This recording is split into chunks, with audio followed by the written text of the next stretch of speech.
શબ્દ ખરેખર કદાચને આ ઉંમરે મોટો લાગે, પણ મારી દ્રષ્ટિએ આ એ સમય છે કે આપણે ક્યાં જવું છે એનો રસ્તો હવે પસંદ કરવાના પ્રશ્નો મનમાં થાય.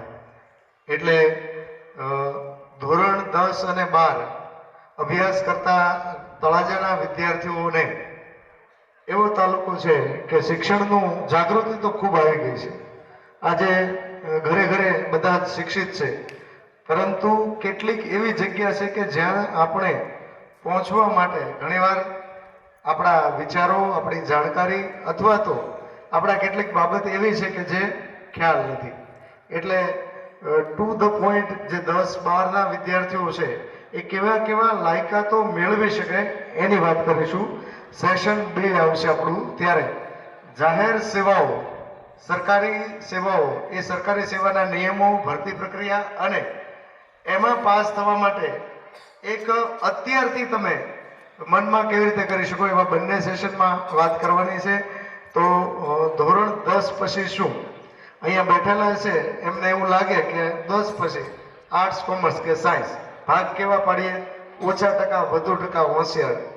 પરંતુ વાસ્તવિક રીતે એવું છે કે 10 પછી ઘણા બધા, જેમ કે ડિપ્લોમાના રાજ્ય સરકારના 22 થી 23 કોર્સ ચાલે કે જેની અંદર ડિપ્લોમા કોર્સ કર્યા પછી તમે D2D ડિપ્લોમાથી ડિગ્રી તો જઈ શકો છો. એટલે ડિગ્રી કોર્સ પણ થાય. ડિપ્લોના આધારે પ્રાઇવેટ કંપનીઓ હોય, સરકારની કેટલીક પોસ્ટ હોય, બધામાં નોકરી મળી શકે છે. કેટલાક ડિપ્લોમાના કોર્સના આધારે તમારો વ્યક્તિગત વ્યવસાય પણ શરૂ કરીએ છીએ. એટલે D2D 10મા પછી રાજ્ય સરકારમાં સરકારી અને ખાનગી બધી કોલેજ આવેલી હોય છે. એની ભરતી પ્રક્રિયા છે એ પણ બહુ સરળ હોય છે. ધોરણ 10 પછી તમે એમાં એડમિશન લ્યો છો તો 11-12 સાયન્સમાં આગળ વધવાની જરૂર રહેતી નથી અને D2Dમાં પણ જઈ શકે. એવી જ રીતે ધોરણ 10 પછી કેટલીક સીધી નોકરીઓ અપાવે અથવા તો કેટલાક ભરતી પ્રક્રિયામાં, જેમ કે આપણા ભારત સરકારમાં આર્મી, નેવી અને એરફોર્સ, આવા 3 વિભાગ છે. એમાં પણ જીડી હોય કે અન્ય એની ટેકનિકલ પોસ્ટ હોય, ત્યાં પણ ધોરણ 10 પછી સીધી રિક્રુટમેન્ટ કરવામાં આવે છે, ભરતી કરવામાં આવે અને આ ભરતીના આધારે વિદ્યાર્થીઓ એ સીધા તે વિવિધ ક્ષેત્રમાં જોડાઈ શકતા હોય છે. એના જેવો છે આઈટીઆઈ, જે આપણી આ જ સ્કૂલથી સામે નજીક છે. દરેક તાલુકા લેવલે સરકારી આઈટીઆઈ આવેલી છે. એની અંદર પણ સરકારના ઘણા બધા કોર્સ છે. આ આઈટીઆઈ એટલે શું? ઘણીવાર એવું માનવામાં આવે કે ભાઈ આઈટીઆઈ છે એ તો નબળા વિદ્યાર્થીઓ કરે, ઓછા ન ચાલે એવું. ખરેખર આઈટીઆઈ છે એ ટેકનિકલ કોર્સ છે જેની અંદર સ્કિલનું કામ છે. અને આજે તમને આશ્ચર્ય થશે કે કોઈ સારી લાયકાત અલગ અલગ ધરાવતા વ્યક્તિઓ, એની જેટલી ડિમાન્ડ નથી એટલી ગવર્મેન્ટની વિવિધ અને ખાનગી કંપનીઓમાં આઈટીઆઈના વિદ્યાર્થીઓને ખૂબ બધી માંગ છે, એને સારા પગાર આપે છે. એટલે આઈટીઆઈ છે એ પણ એક સારો વ્યવસાયલક્ષી કોર્સ છે. એના આધારે વ્યક્તિગત આપણે વ્યવસાયલક્ષી કોર્સ કરી શકીએ છીએ, પણ સાથે સાથે આપણને સરકારી ખાનગી કંપનીઓમાં જોબ પણ મળતી હોય છે. કેટલાક આઈટીઆઈને આધારે રેલવે વિભાગ હોય, જીઈબી હોય અને અલગ અલગ પ્રાઇવેટ કંપનીઓમાં ખૂબ બધી ભરતી પ્રક્રિયા હોય છે.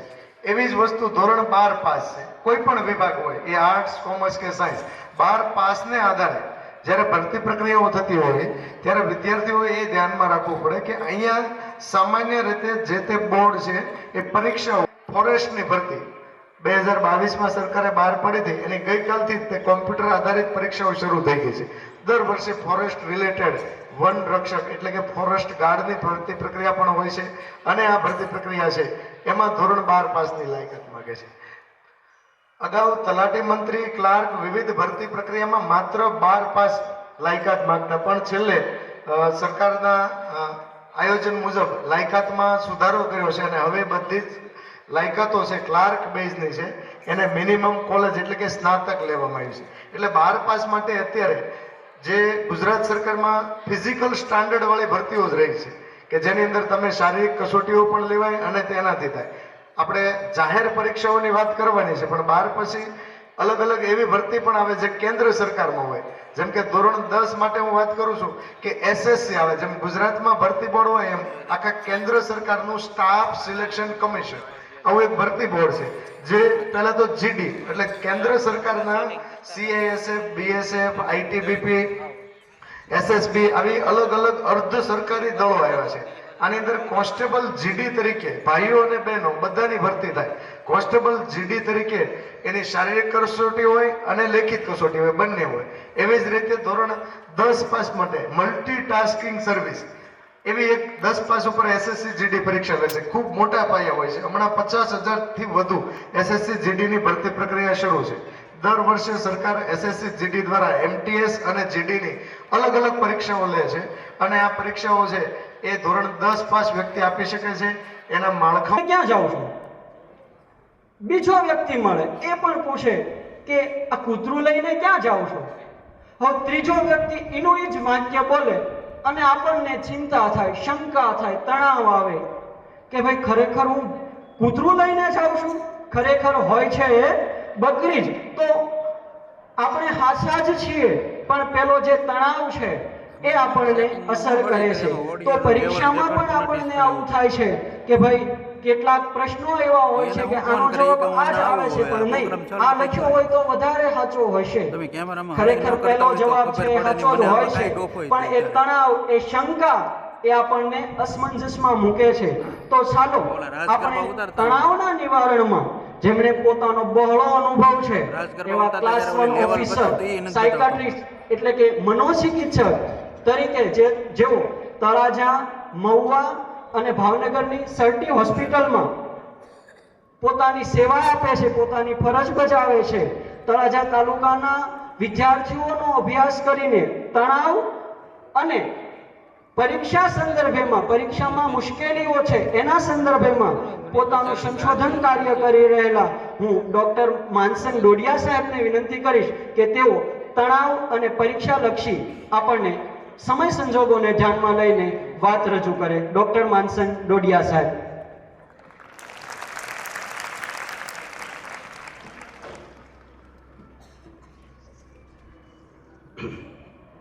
આજ રોજ મોટિવેશન કાર્યક્રમમાં મુખ્ય અધ્યક્ષ અને મુખ્ય વક્તા એવા જગદીશભાઈ ત્રિવેદી, આમંત્રિત મહેમાનો અને વહાલા વિદ્યાર્થી ભાઈઓ બહેનો, જેટલા પણ વિદ્યાર્થી આવ્યા છે એ પેલા ગોઠવાઈ જાય.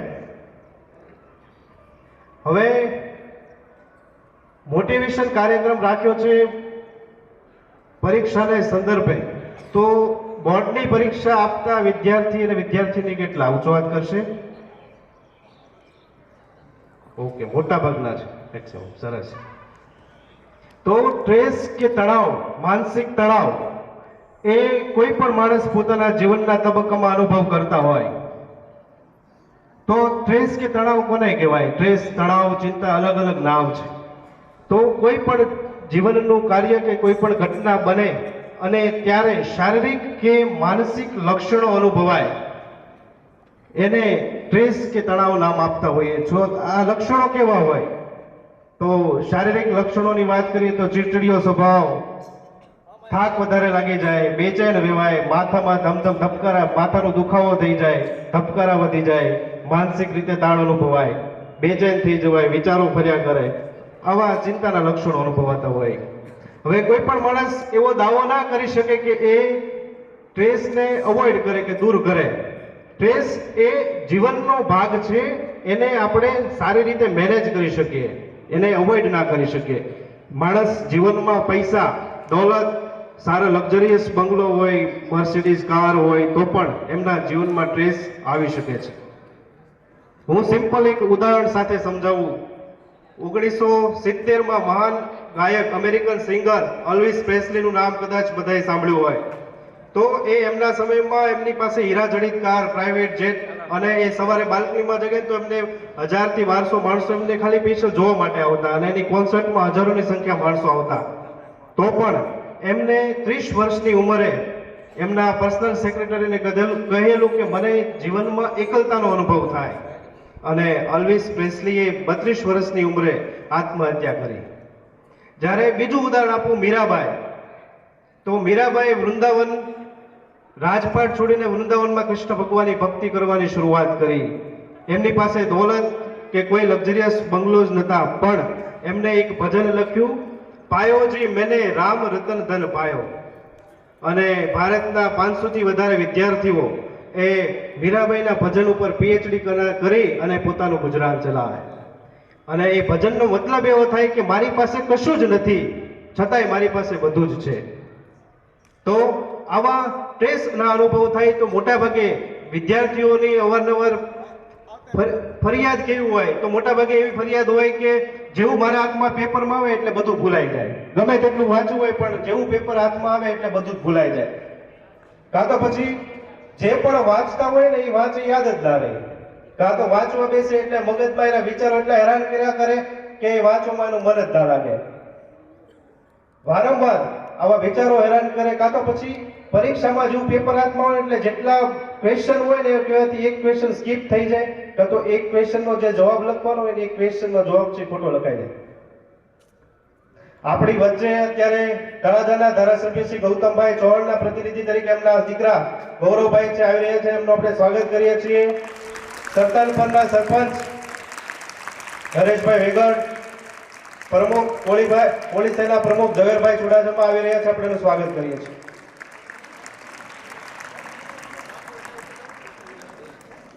તો આવા પ્રશ્નોનો અનુભવ થાય તો આનું નિરાકરણ કઈ રીતે લાવવું?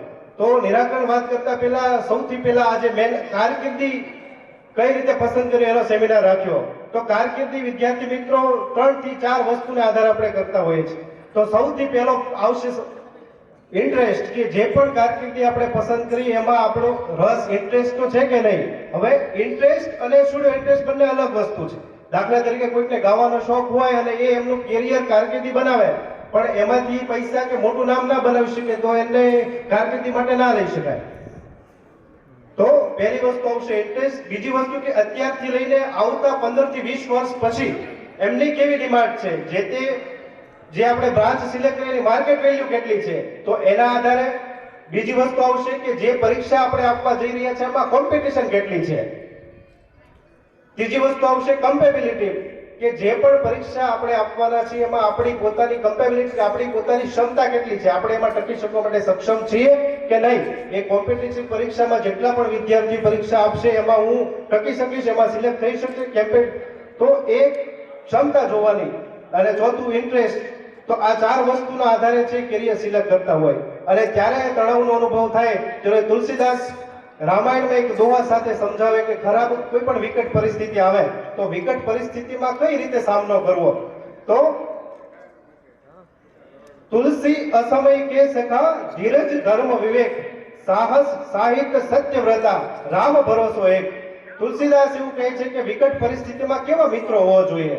તો એ 5 મિત્રો તમે જીવનમાં સાથે રાખો તો કોઈ પણ વિકટ પરિસ્થિતિ હોય એમનો તમે સામનો કરી શકો. ધીરજ ધર્મ વિવેક, સાહસ સાહિત્ય સત્યવ્રતા, રામ ભરોસો એક.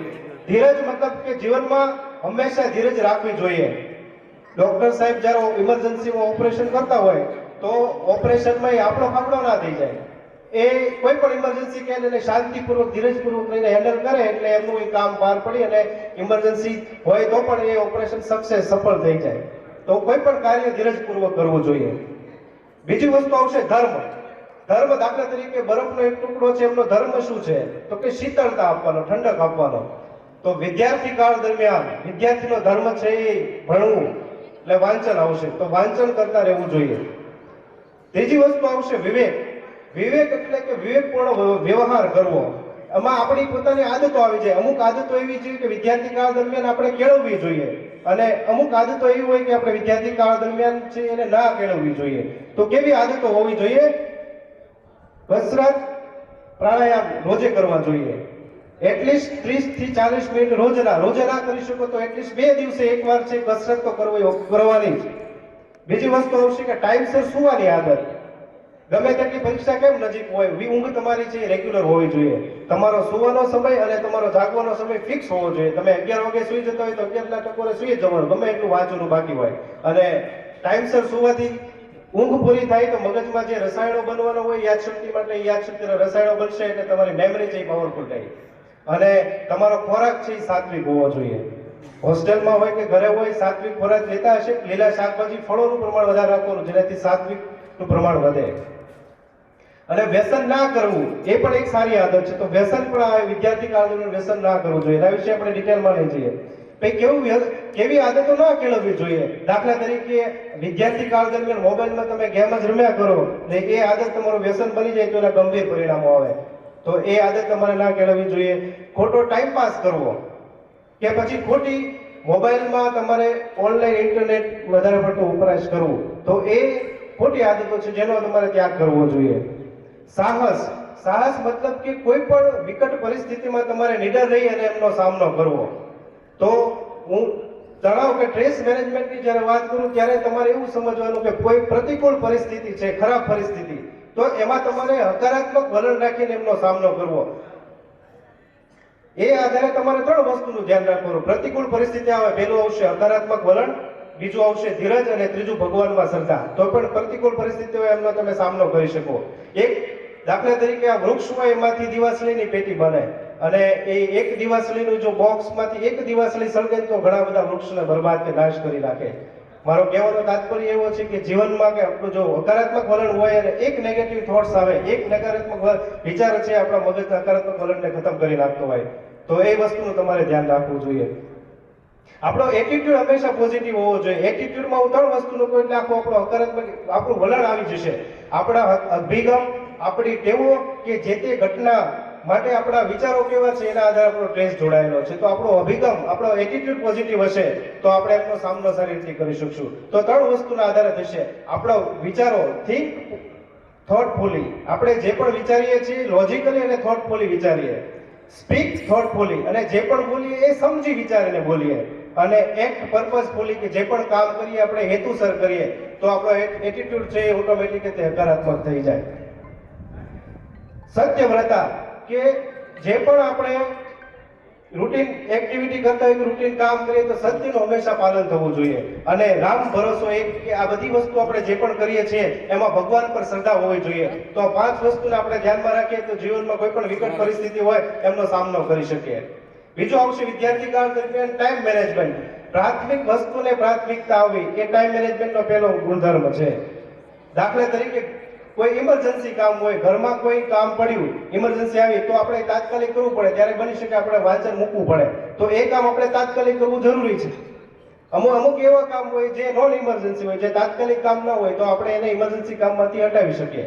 જ્યારે પરીક્ષાનો સમય હોય ત્યારે તમારા માટે ટાઈમ ટેબલ છે મેન હોય, તો એક અત્યારેથી લઈને પરીક્ષાનો સમય જેટલો પણ ટાઈમ છે બચ્યો ને એમાં તમે એક લોંગ ટર્મ ગોલ બનાવો. લોંગ ટર્મ ગોલને તમે શોર્ટ ટર્મ ગોલમાં ડિવાઈડ કરી દો અને એમાંથી તમે ડેઈલી શેડ્યુલ બનાવી દો. અને ડેઈલી શેડ્યુલમાંથી તમે રૂટીન કેટલી કલાક વાંચવાનો છે એનું આયોજન કરો. અને જે પણ તમે વાંચન કરો એ વાંચન તમે આપણી મધર લેંગ્વેજ, એનો કન્સેપ્ટ મધર લેંગ્વેજમાં હોવો જોઈએ. ભલે તમે હિન્દી કે ઇંગ્લિશ વાંચતા હોય, પણ એનો જે ફંડામેન્ટલ છે, ફંડો છે, એ આપણી ગુજરાતીમાં સમજણ રાખવાની, જેનાથી તમારી સમજણ હશે તો પણ તમે આખો પેરેગ્રાફ છે ઓટોમેટિક લખતા થઈ જશો. અને વાંચન કરો તો તમારી આદત પ્રમાણે તમે 40 મિનિટ વાંચો, 10 મિનિટનો બ્રેક લો, કે 30 મિનિટ વાંચીને 5 મિનિટનો બ્રેક લો, એ તમારા હિસાબે, પણ સળંગ એટલીસ્ટ 30 થી 40 મિનિટ બેસીને સળંગ વાંચવાની આદત રાખો. અને તમારો જે પણ લોંગ ટર્મ ગોલ છે એને તમારા મનમાં ફિક્સ કરી દો અને એ લખીને તમારો એક આગળ તમારા જે રૂમમાં કે ઓરડામાં વાંચતા એના ઉપર તમે ફિક્સ કરી દો, લગાવી દો. રાતે સૂતા પહેલા કે સવારે જાગતા પહેલા તમે પ્રાર્થના કરો ભગવાનને, ત્યારે તમારે જે લોંગ ટર્મ ગોલ છે, જે તમારું લક્ષ્ય નક્કી કર્યું છે, તમે રટણ કરો કે તમારા જીવનમાં શું હાંસલ કરવું છે. અને તમારા ઈષ્ટદેવ, બધાના ઈષ્ટદેવ અલગ અલગ હોય, તો તમારા જે ઈષ્ટદેવ હોય એમાં તમે શ્રદ્ધા રાખી અને તમારું એના માટે જતન કરવાનું. તો ટાઈમ મેનેજમેન્ટ છે જરૂરી છે. પછી આવશે સેલ્ફ કેર, કે પોતાની માવજત કરી, જેવો બી ફ્રી ટાઈમ કે કંટાળો હોય તો પોતાની તબિયત ના બગડે એનું તમારે ધ્યાન રાખવું. દાખલા તરીકે ફ્રી ટાઈમ છે, કંટાળો હતો, તમે એટલીસ્ટ હેર કટિંગ માટે ગયા છે તો બી તમારા શરીરની માવજત જ થઈ. તમને ખબર છે કે તમે ગળી વસ્તુ ખાવ તો તમને શરદી ઉધરસ થઈ જાય, તો શા માટે ખાવું જોઈએ એક્ઝામ ટાઈમે? તો એ એક શરીરની માવજત જ થઈ. તો જેવો જરૂરી ટાઈમ, કંટાળાજનક ટાઈમ છે કે વધેલો ટાઈમ છે, એમાં તમે તમારા શરીરની સેલ્ફ કેર કરો. પછી આવશે કે એક ફ્રેન્ડ્સ, ફેમિલી અને faith in God, health, hygiene અને હોબી. આપણા દિવસમાં 24 કલાક હોય અને 24 કલાકમાં 8-8 કલાક ડિવાઈડ કરી, અત્યારે તમારો સમય વધારે છે એ વાંચનમાં છે, બાકી જોબ કરતા એના માટે આપણે એટલીસ્ટ 8 કલાક ગણીએ. તો જ્યારે 8 કલાક હોય તો એ 8 કલાક આપણે રૂટીન ફ્રેન્ડ્સ, ફેમિલી અને ફેથ ઇન ગોડ, આપણા ફેમિલી સાથેના સંબંધો બગડશે, મિત્રો સાથેના સંબંધ બગડશે તો જીવનમાં સ્ટ્રેસ આવશે. આપણું હેલ્થ બગડશે, હાઇજેનિક નહીં રહીએ કે આપણે હોબીમાં ક્યારેક પૂરતો ટાઈમ નહીં આપીએ તો આપણો સ્ટ્રેસ જીવનમાં આવશે. આપણી વચ્ચે ભાવનગર જિલ્લાના ઉપપ્રમુખ વિક્રમભાઈ ડાભી ઉપસ્થિત છે. અમને એમને તાળીઓથી સ્વાગત કરીશું.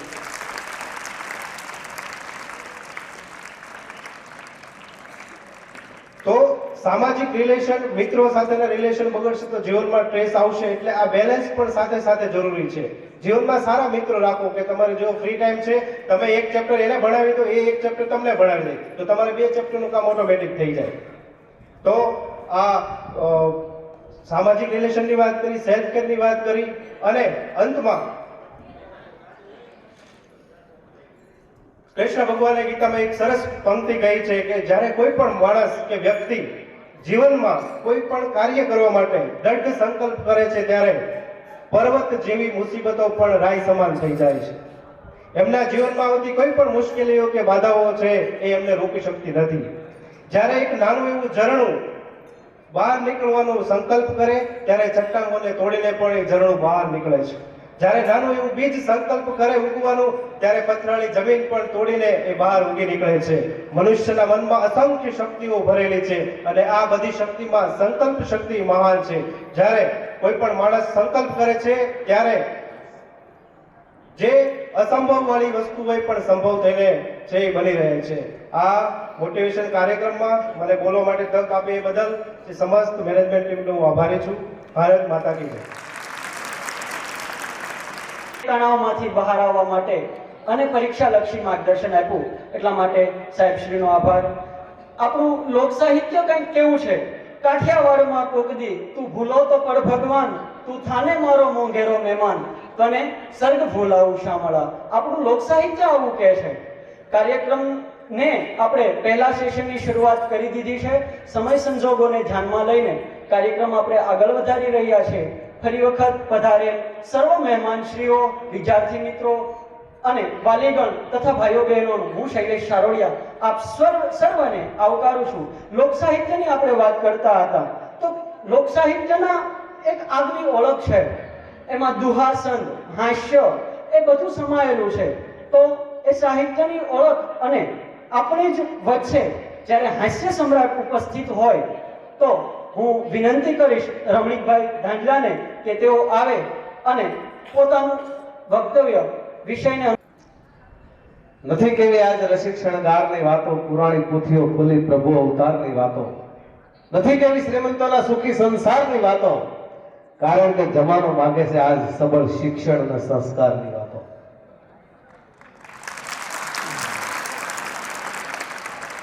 આપણે વચ્ચે ઘણા બધા મહાનુભાવ બેઠા છે. મને વિશાલભાઈ વાત કરી અમારી શાળામાં આવી રીતનો એક સરસ મજાનો કાર્યક્રમ છે અને તમે કડીક આવો. બોલવાની કોઈ અપેક્ષા હોય જ નહીં, કારણ કે રીત હાવ જુદી, રિવાજો બધા નોખા, અમારા મન તો શબ્દો એ જ કંકુન ચોખા.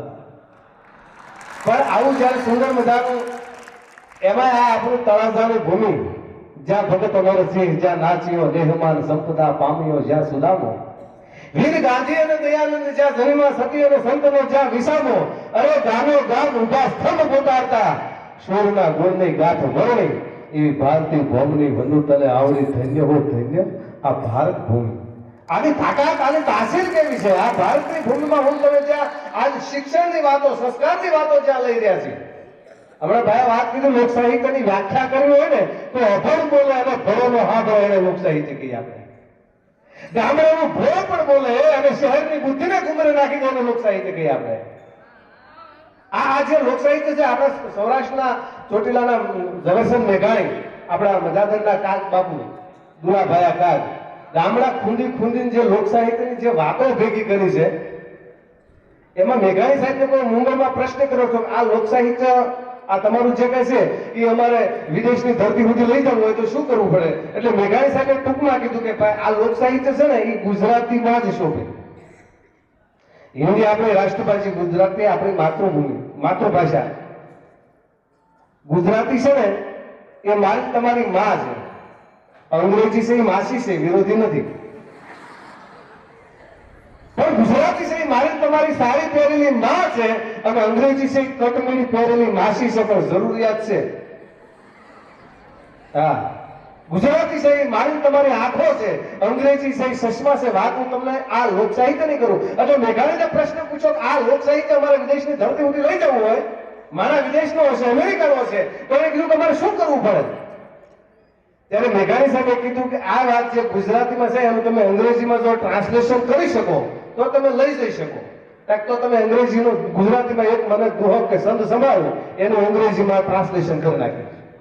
એટલે મેઘાણીએ એને બ્રહ્માનંદજીનો રચિત એક દુહો સંભળાવ્યો, એક સંત સંભળાવ્યો કે સર સર પર સધાર્ય મારતારી અનુસાર કર કર વર ઘર ન કરે હર હર સૂર્ય અમર વસનોતી મર હર ભર ભર ઉતી હરખ ભરે નિર્ખત નર પ્રવર પ્રવર ગુણ નિકટ મુકુટ શિર સવર નમે અને ઘર રોપટ ફારર ફારર પટ ઘૂંઘટ રંગ ભર સુંદર શ્યામ રમે. આ તો એને માથા મારીને એમ અંગ્રેજી કરી નાખ્યું. બોલો, દુહો બ્રહ્માનંદજીનો બહુ સારો લખેલો કે સર સર પર સધાર્ય મારતારી અનુસાર કર કર વર ઘર ન કરે હરિ હર સૂર્ય વાર્ય સર યતિ મનહર ભર ભર ઉર્યતિ હરક ભરે નિરખત નર પ્રવર પ્રવર ગુણ નિકટ મુકુટ શિર સવર્ણ મે ગણપટ ફરર ઘરર પટ ઘૂંઘટ રંગ ભર સુંદર શામર મે મારો રંગ ભર સુંદર. માથા મારીને એને ગુજરાતી અંગ્રેજી કરી નાખ્યું. પણ જેવો મેઘાણીએ બીજો સંત કીધો કે ન્યા હલવાડો કે ભાઈ એક ધની પાસે બેતાળી તો હળો લાગી કે તો કેદુનું ટ્રાન્સલેશન ન થઈ ગયું હોય.